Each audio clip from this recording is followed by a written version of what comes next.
পদ্মা সেতুতে পরীক্ষামূলকভাবে চালু হয়েছে আধুনিক প্রযুক্তির নন-স্টপ ইলেকট্রনিক টোল কালেকশন বা ইটিসি সিস্টেম। 15 সেপ্টেম্বর দুপুরে নতুন এ ব্যবস্থা কার্যকর হয়।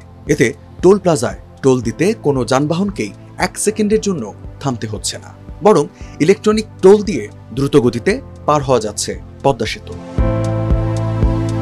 সরেজমিন ঘুরে দেখা গেছে পদ্মা সেতুর মাওয়া ও জাজিরা দুই অংশেই ইটিসি ব্যবস্থা চালু করা হয়েছে।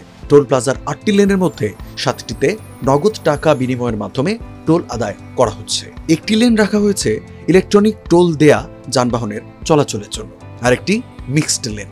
তবে ওই দুই লেন দিয়ে যানবাহন চলাচলের সংখ্যা খুবই কম। সেতু কর্তৃপক্ষ বলছে এখনো পাইলট ভিত্তিতে চলছে এই ব্যবস্থা, তবে দিন দিন বাড়ছে রেজিস্ট্রেশন।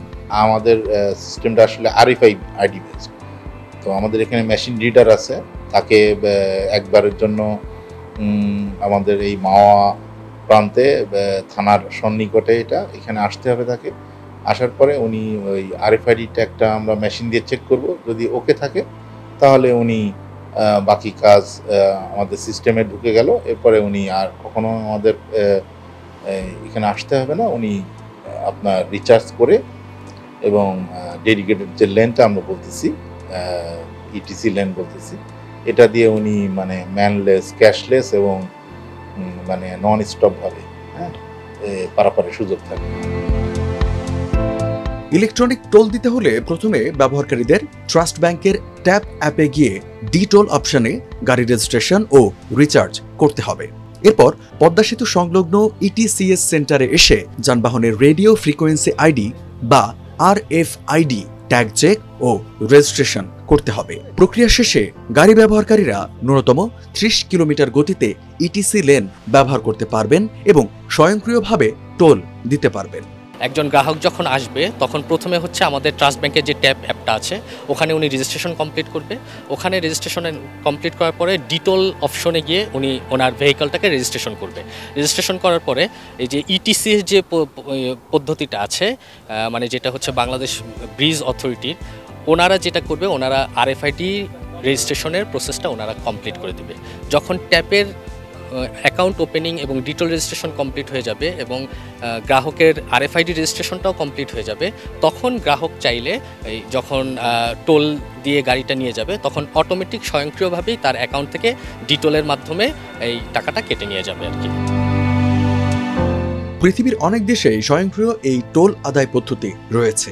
দেশেও এই ব্যবস্থা চালু করায় খুশি অনেক যানবাহনের মালিক। এসেছেন রেজিস্ট্রেশন করতে। ট্যাপে আমি রেজিস্ট্রেশন করতে এসেছি এই জন্য যে আমাদের পদ্মা সেতু পার হই টোল দিতে, তো কিছু সময় আমাদের হচ্ছে জ্যাম লাগে বা এই জন্য টাকাটা দেরি হচ্ছে, বা তখন ট্যাপের মাধ্যমে আমি স্বয়ংক্রিয়ভাবে যখন আমি টোলটা দিয়ে যাবো অটোমেটিকলি আমার কাজটা হয়ে যাবে। ট্যাপ একটা খুব ভালো একটা প্রসেস আমার মনে হচ্ছে, কারণ আমরা যখন মানে পার করি গাড়িটা তখন দেখা যায় যে অনেক সময় ধরে আমাকে অনেক সময় ব্যয় করতে হয়। এছাড়াও দেখা যায় লাইনে দাঁড়িয়ে থাকতে হয়, অনেক সময় টাকা ভাঙতি থাকে না, এই কারণে অনেক আমাদের ভোগান্তিতে পোহাতে হয়। সব মিলে একটা নতুন একটা প্রসেস। আমার খুব ভালো লাগছে যে আমরা সময়টা বাঁচবে, সেই সাথে আমাদের ভাঙতির দিকটাও দ্রুত আমরা চলে যেতে পারবো। ভবিষ্যতে ট্রাস্ট ব্যাংকের পাশাপাশি অন্যান্য আর্থিক প্রতিষ্ঠান ও অ্যাপ এই সেবার সঙ্গে যুক্ত হবে বলে জানিয়েছে সেতু কর্তৃপক্ষ। সেজন্য সরকারের তথ্য ও যোগাযোগ প্রযুক্তি বিভাগ কাজ করছে বলে জানিয়েছেন সংশ্লিষ্ট কর্মকর্তারা। আমরা লাইভ পাইলটিং বলতেছি, বেশ কিছু গাড়ি পার হয়েছে, হয়তোবা মানে খুব উল্লেখযোগ্য সংখ্যক না, তবে এটাতে আরও বেশি কাস্টমার আসবে ইনশাল্লাহ। সেটা হচ্ছে খুব নিকট ভবিষ্যতে যদি নগদ, বিকাশ, অন্যান্য এমএফএস এবং কিছু ব্যাংক যদি আগায় আসে তাদের অ্যাপস নিয়ে লাইক উপায়, তাহলে আরও এটা আসলে আমাদের সাথে A2I সরকারের যে একটা আছে A2I কাজ করতেছে এটা নিয়ে। হয়তোবা এটা যদি দ্রুত তারা আরও করতে পারে তাহলে আরও বেশি ব্যবহারকারী বাড়বে।